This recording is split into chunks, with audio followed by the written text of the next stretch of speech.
50 खोक्यात विकला जात नाही. महाराष्ट्र हा ईडी सीबीआय इन्कम टॅक्सच्या दबावापुढे झुकत नाही हे दाखवून देणारी निवडणूक आहे. ही निवडणूक महाराष्ट्र धर्माची निवडणूक आहे. 18 पगड जाती, 16 अनुतेदार, 12 बलुतेदारांची ही निवडणूक आहे. कारण मी कुठल्या जातीत, कुठल्या धर्मात, कुठल्या पंथात, कुठल्या प्रांतात जन्माला आलो यापेक्षा महत्वाचं मी माझ्या कर्तृत्वानं माझं व्यक्तिमत्वाच्या उंचीवर नेऊन ठेवीन की माझा माझ्या धर्माला, माझा माझ्या जातीला, माझा माझ्या प्रांताला आणि पर्यायाने माझा माझ्या राष्ट्राला अभिमान वाटेल. ही शिकवण छत्रपती शिवाजी महाराजांची शिकवण आहे आणि ती शिकवण आपल्याला जागवायची. कारण विचार करा, छत्रपती शिवाजी महाराजांनी जर शरणागती पत्करली असती दिल्लीपती समोर तर आज इतिहास वेगळा असता. पण छत्रपती शिवाजी महाराजांनी खिल्लत स्वीकारली नाही. छत्रपती शिवाजी महाराजांनी या मातीसाठी, या मातीच्या स्वाभिमानासाठी लढणं पत्करलं आणि आज त्याच विचारावर पाऊल ठेवून आदरणीय पवार साहेबांनी दिल्लीच्या नेत्यांसमोर शरणागती पत्करली नाही.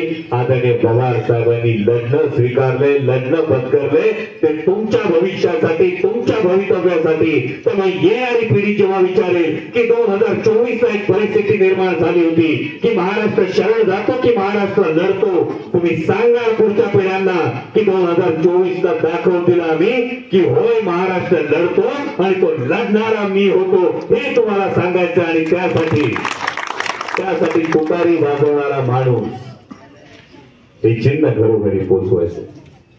आज सोलापुरात 5 दिवसांनी पाणी येते, बरोबर का नाही? घरकुलची जर आपण परिस्थिती बघितली तर त्या घरकुलचं जर रुपडं पालटलं ते पालटणारी व्यक्ती महेश अण्णा आहे. आणि आता या व्यक्तीला जर सोलापूर उत्तरचं रुपडं पालटण्याची संधी द्यायची असेल तर पुढचे 8 दिवस तुमच्यातल्या प्रत्येकाला महेश अण्णा व्हावं लागेल. तुमच्यातल्या प्रत्येकाला तुतारी वाजवणारा माणूस घरोघरी पोहोचवावा लागेल. कारण ही तुतारी स्वाभिमानाची आहे, ही तुतारी महाराष्ट्र धर्माची आहे. आणि उमेदवार फक्त महेश अण्णा कोठे नाहीत.